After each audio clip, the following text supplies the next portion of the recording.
everybody. Thanks for coming along. Today I am talking about the fantasy of virtual reality and augmented reality. How many of you guys out there have experienced virtual reality or augmented reality? You excited about it? Yeah. It's pretty cool, right? It's pretty cool. It's also very early to get excited. So before I go through the fantasy of virtual reality and augmented reality, I thought I'd take you back to the beginning. And oh, that's right, these are on two different things. Where's that remote? Okay. Go. There we go. So who am I? Well, I think that there's a certain sort of ingredients that need to be put together to create the type of person that gets into virtual reality and augmented reality at this phase in the market. And I imagine most of you in this room are probably made up of those ingredients. So much like all of you, I'm sure that you lived in Fantasyland when you were a kid. So this is me as my alter ego Super Undie Man. I don't know why, but for some reason my undies had to be outside of my pants and also on my head. And I didn't require a top. I can't remember why, but I'm pretty sure I did a good job of saving the day every day at home. My parents haven't thanked me yet. They will on their deathbed, I'm sure. From there it went on to secret agent, then I was a businessman, then I wanted to drive the digger at the tip, but that never came through. But either way, I lived in these fantasy lands. From there I started trying to build them using things like Lego. So this was one of my first projects. Give us the money back, you filth! Never! We stole it fair and square, Jack Phoenix! Then that means I'll have to take it back by force! Ah, you can't catch me! I'm invisible! So that was like 40 minutes long of that. This was when attention spans were still like decent.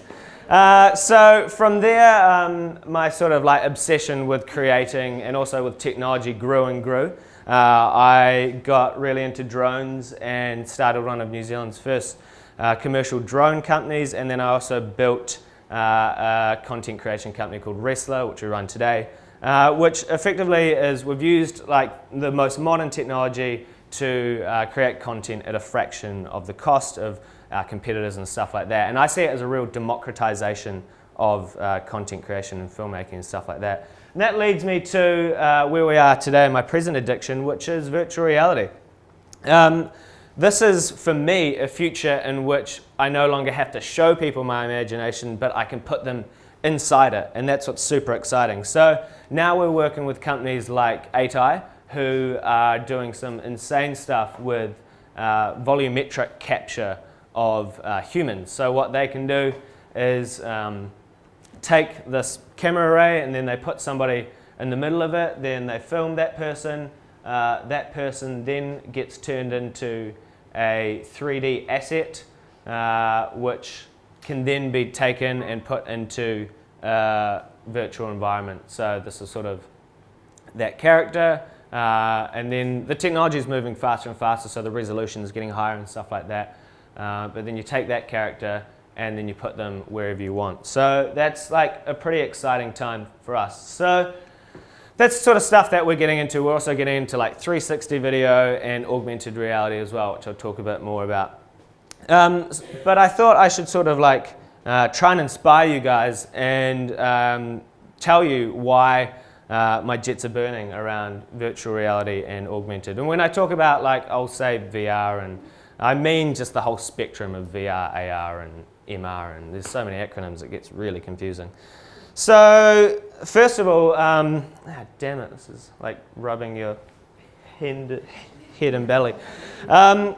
So the first one is like documentary in general. This is a documentary called Displaced that the New York Times made. It's a 360 video about being like living as a child in Syria, obviously a war-torn country. And for me, it's just such a powerful way of putting somebody into that situation. Like, what better way to tell a story that requires huge empathy than putting someone in the midst of that? So documentary storytelling is like immensely improved through 360 video. This is an experience called Trials on Tatooine, and it's like a Star Wars experience, about 10 minutes long, and you're there, and like the Millennium Falcon comes and lands above you. And what that did for me was it changed my whole understanding of the Star Wars world, because now I had some depth to sort of like reference against. And so now when I think about that Star Wars world, I go back to this sort of this experience that I had that felt real, and so it gives like a more authentic context to everything that sort of refers to it. Sleep No More.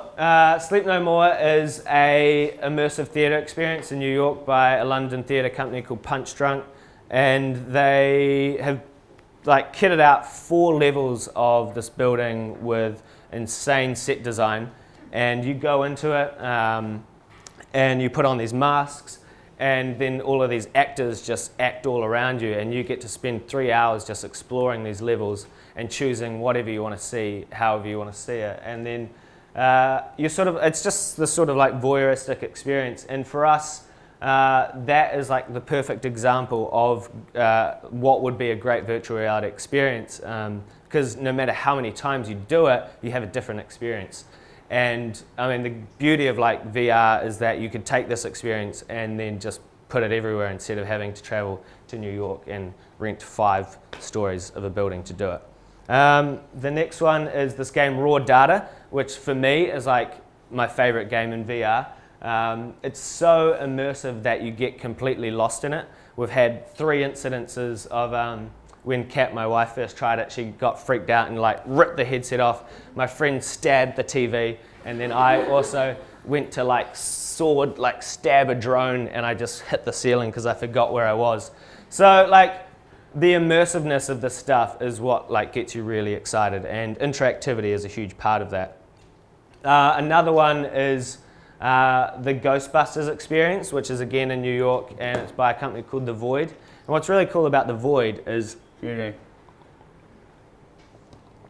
that they have one of their founders as a magician, like a famous magician.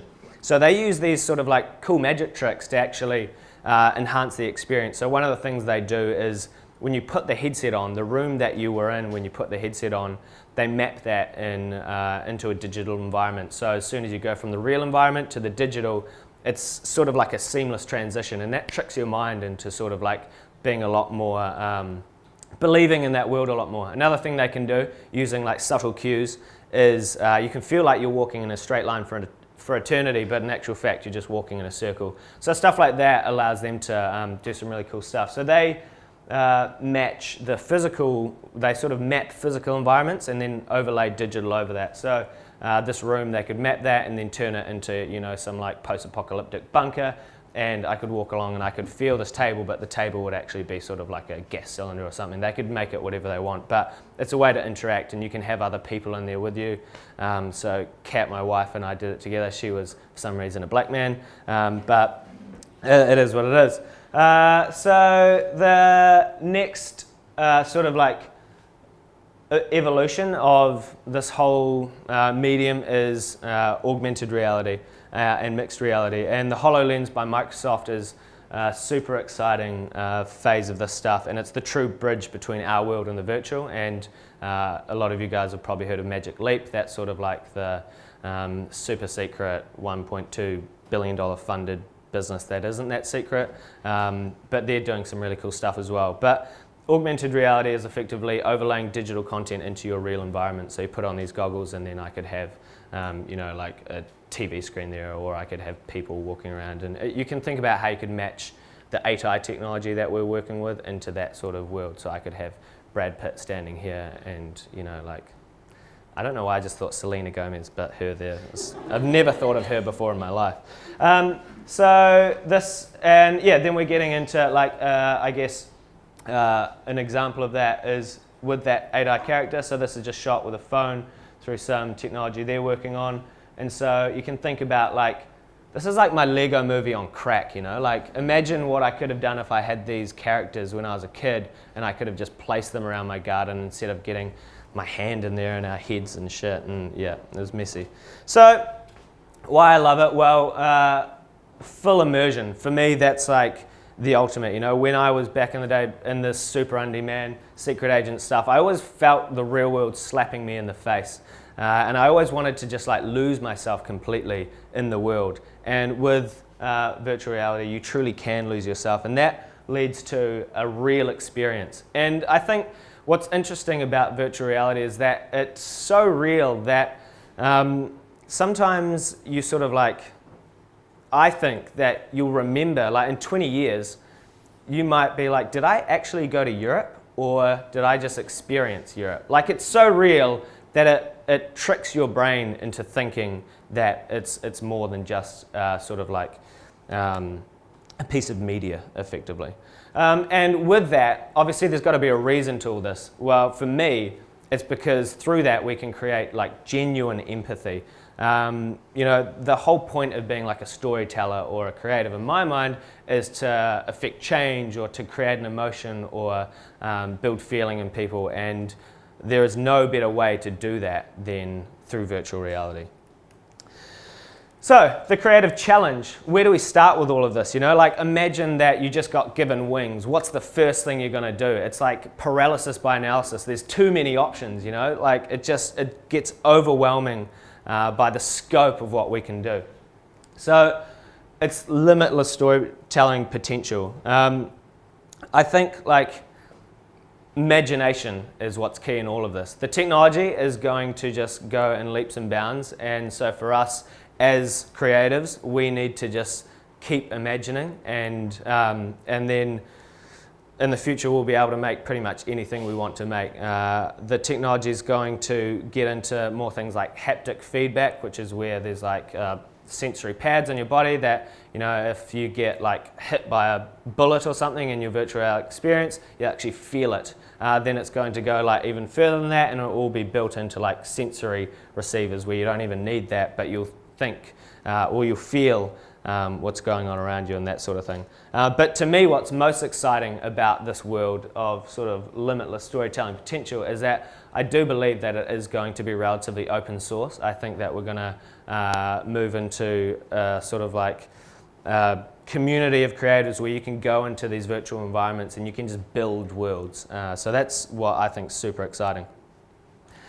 So when we first approached creating virtual reality and augmented reality at Wrestler, we approached it the same way we approached making most of our content. We started with like an ideation phase and with writers and stuff like that, and we like really quickly came into a whole bunch of hurdles because I mean traditionally we approach our content much like a filmmaker does, so we have like obviously, you know, you've got the fourth wall and all that sort of stuff, and so you can frame everything the way you want it to sort of play out.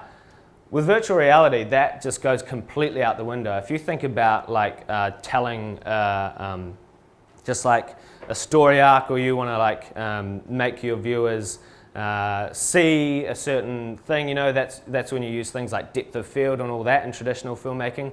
With virtual reality, that just goes out the window. You have to build entire sets which have no lighting, you know, like you can't just like mic up behind the camera. You've got to work out ways of doing stuff that's like completely different to traditional film. So in that way, we think it's a lot more like theatre, in that you sort of create these scenes that play out for quite a while, and you get your actors to just rehearse these scenes over and over, and then the director just like leaves, and then the scene is played out. And then gaming is where we see the most crossover. I mean, gamers have been developing storylines into their games for like forever, and they already build these relatively immersive worlds. So we think that like if you combine the thinking of all of these things, then you're onto something. But you can't think of it as one or the other. It's sort of like a mashup of all of them. So you have to deconstruct your thoughts of sort of generic content creation and start to reform some ideas around virtual and augmented reality. So what's the opportunity? Who here wants to get into VR? Okay, there's a few. Well, hopefully after this talk you'll be like, I do! Not so far. So, I mean, the creative opportunity is that, again, we get to experience our imagination. So I mean, it is kind of like egotistical that we want to put somebody in our minds. But again, like that is the point of creatives, that we want to do that. A great example of how powerful it really is this sort of experiment that was, I guess they fluked it really. They were putting paraplegics into virtual experiences and showing them sort of like as though they had legs, just to like help with therapy and that sort of thing. But then something happened while they were doing that it started reconnecting the like neurons in their brain. It's probably the wrong term, but anyway, it did something in their brain that made their legs start working again. So it literally like physically changed them. So that's sort of the power of virtual reality. So why us? Like why, this is probably more of the commercial reason, why is New Zealand or the people in this room like well positioned to do this stuff? Well, I personally think that New Zealand can kill it. And that's because if we go back to that thing about like the mashup between film, theatre and gaming, we have all of this skill set in New Zealand in a very small proximity. And so if we can all work together and we can collaborate, then we have an opportunity to do this a lot faster than a lot of other places around the world. And I think we also have like that sort of Kiwi can-do imagination side of things where we're just like naively go into the distance and be like, yeah, sure, I can make virtual reality. I mean, that's me. That's 100% me. I'm crazy naive, but I'll do it. It'll work out, maybe, hopefully. So what now? Well, I mean, it's literally, you have to just like go back to those days of the Lego movie and shit like that and start creating and just get out there and try stuff and find people who want to get into this space and just like fail and move on and imagine. That's the most important thing. Just keep like fantasizing and keep thinking of these worlds you want to build and then try and build them. It's as simple as that. For some practical steps in terms of what sort of things we need that we've already identified, these are the sort of roles that we can expect to see in virtual and augmented reality. So I'll run through them really quick, like 360 capture. This is like, you need to think differently about how you film in a 3D environment. So for like DOPs, they need to retrain effectively. A DOP is a director of photography, you don't know. So like, people need to learn the craft of 360 filming.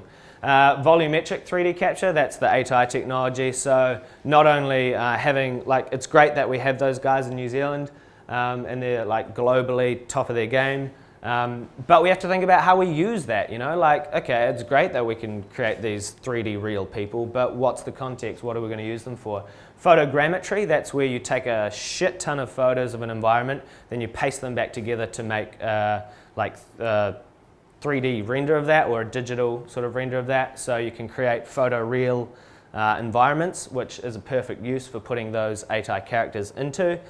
VR choreography, and this is kind of going back to that theatre side of things, like a virtual reality experience when you're filming it needs to be choreographed in many ways. If you think about how you place the characters in that scene, and while character A is delivering the lines, you can't just have like character B and C just like standing there. Like, they need to be doing stuff constantly. So having people work that out.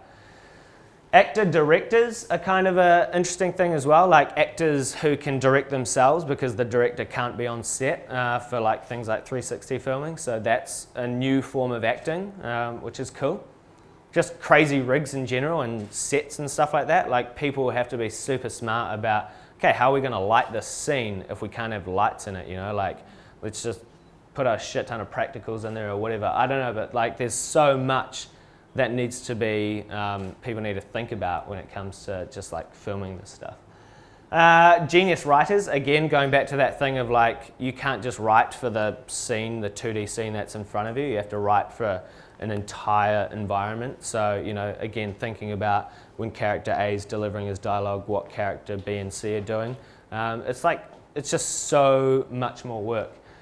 Psychologists, I think that like the psychology of virtual reality is really interesting. If you think about with filmmaking, you know, again, we use things like depth of field and stuff to direct the viewer's vision so that we take them on a certain like route through the story, and we make them focus on certain characters and certain things, and we have all these subtle cues. Well, I think we can do a lot of that still, but we need people who really know how the human brain works in terms of like, okay, let's have like a character wearing a bright red dress because that's going to pull our attention, and that's a crucial part of our story. So all these little subtle things that sort of like direct our minds into the way that the creator wants us to.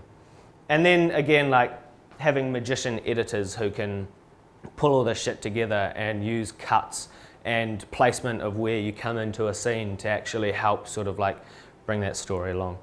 So that's just like a few of the roles required. But it's exciting because like there's an opportunity for all of us to become experts in this shit. Like nobody is an expert yet, and I think that's the coolest part about this entire space, is that nobody can say, oh, I know how to do virtual reality, step aside. Like everybody is new at this stuff, and that's like a cool democratization of the entire medium. So yeah, it's a super exciting time, and I think like above all, like I said, just like keep imagining, keep just trying to build these like fantasies and these worlds that you have in your head.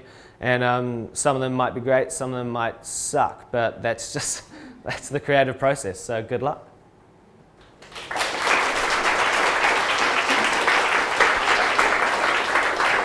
Thank you, Ben. Thank you very much.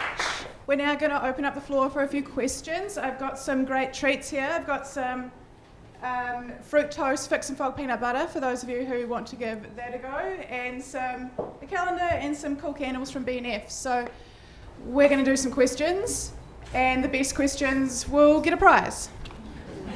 Who do I judge the best question? You can judge the best questions. So first question, who's got a question for Ben? Ben can facilitate his questions. You go first.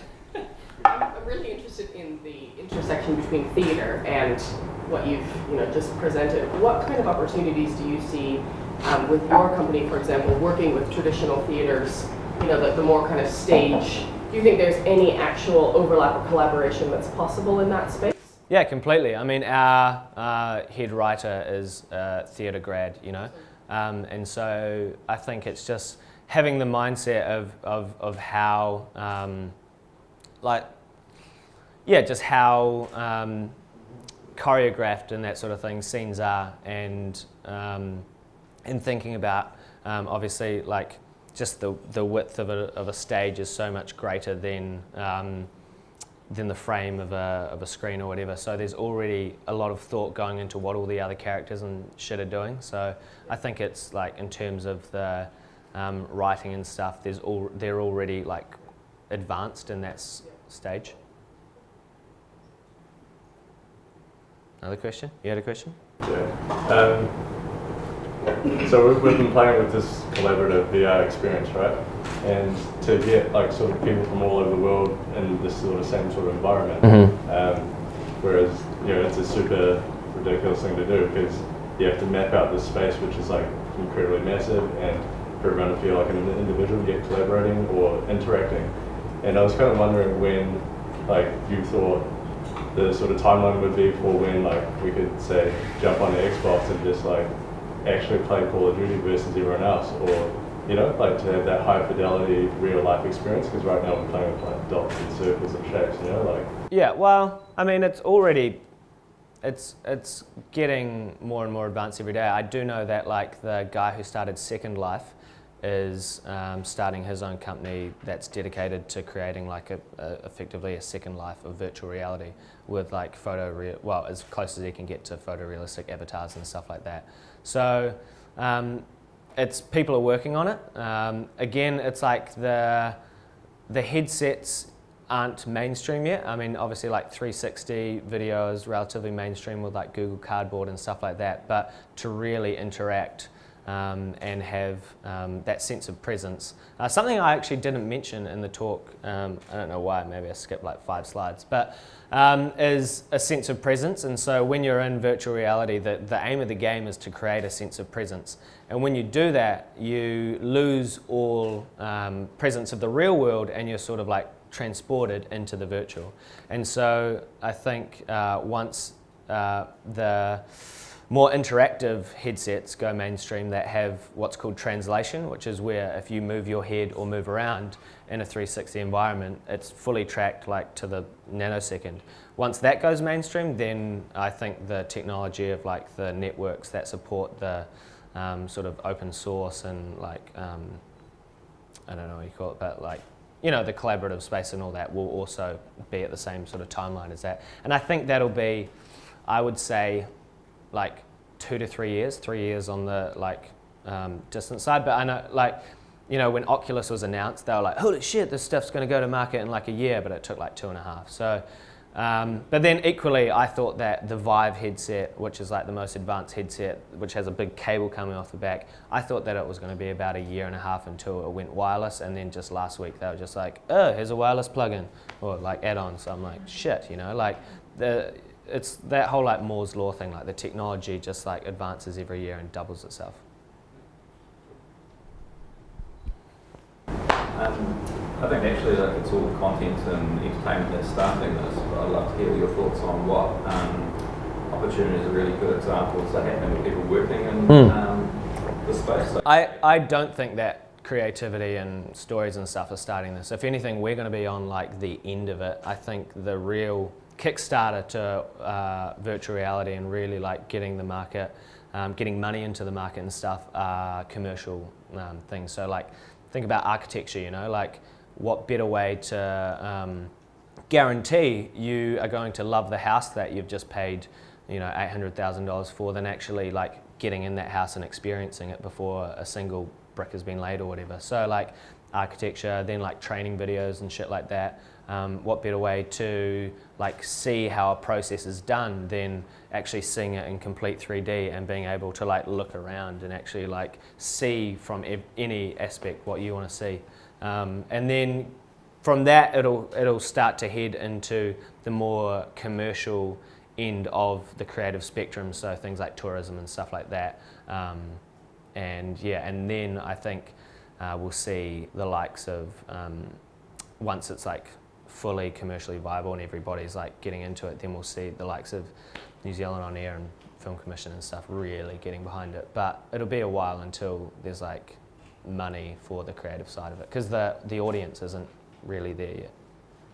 That's why we need to do this talk, so everyone can get enthusiastic, go buy a headset, and then the audience grows, you know. One last question, really quickly. Pete, you had your hand up for. With Second Life, I remember hearing about talk about that. How far are we away from Lawnmower Man are we before we get sucked into the Matrix with virtual reality?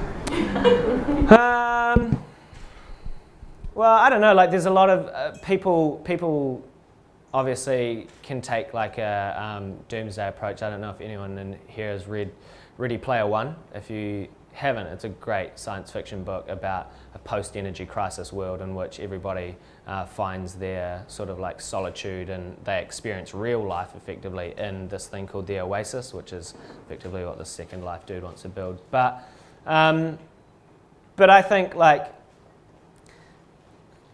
I think we'll see more of a push towards an augmented world. I think that's where the real future is. I think like virtual reality is pretty isolating. Like you're in it for like half an hour and then you're like, holy shit, what's actually happening around me, you know? Like I have the headset and it's at our studio, and normally the only time that I get to like play with it is sort of like after business hours sort of thing, and so I'm in this like, you know, everybody's left and I'm like in this headset, and then I'll hear like this little like dink in the corner. I'm like, take it off. I'm like, who's here? You know? And so like it's kind of like there's this sort of weird paranoia when you're like fully immersed in that. But with augmented reality, then obviously you're still in the real world. And I think like humans will inevitably be drawn to the real world. I don't think that we'll fully just give ourselves over to it and plug in every day and just be like, It's a great way to end. Can we have another big hand for Ben, please? I have a bag of treats for you. Thank you.